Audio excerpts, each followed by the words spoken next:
Hello friends, ஃபியானா கையில் என்ன சாப்பிட போகிறான்னு பார்க்குறீங்களா? அதுதான் மினி பைனாப்பிள்.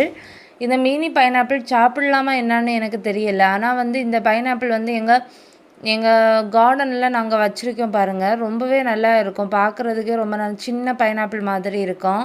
ஃபியானா பார்த்ததுமே சொல்லிட்டா, அம்மா பைனாப்பிள் பைனாப்பிள் எனக்கு வேணும் அப்படின்னு சொல்லிட்டு கேட்டா. சரி, அதை கட் பண்ணி உள்ளே எப்படி இருக்குது சொல்லிட்டு பார்க்கலான்னு சொல்லிட்டு நாங்கள் கட் பண்ணோம்.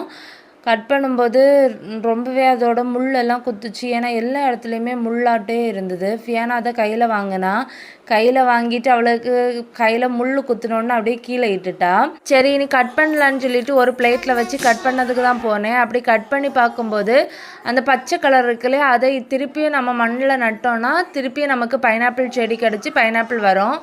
அதுக்கப்புறமாட்டு இந்த பைனாப்பிளை ரெண்டாக கட் பண்ணி பார்த்தோன்னா உள்ளே வெள்ளை கலரில் இருந்து நம்ம சோத்து கத்தாழையெல்லாம் சாப்பிடுவோம் இல்லை, சாப்பிட்டா அந்த வளவளப்பு தன்மையாக இருக்கும்ல, அதே போல் தான் டேஸ்ட் இருந்து.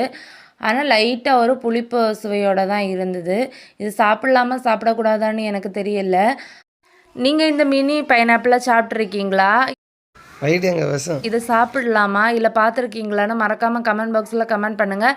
வீடியோ பிடிச்சிருந்தா லைக் அண்ட் சப்ஸ்கிரைப் பண்ணுங்கள். பை. ஃபியானா இதை கேட்டுகிட்டே இருந்தால் அவளுக்கு நாங்கள் இன்னும் கொடுக்கல, இதை தூர தான் போட போகிறோம்.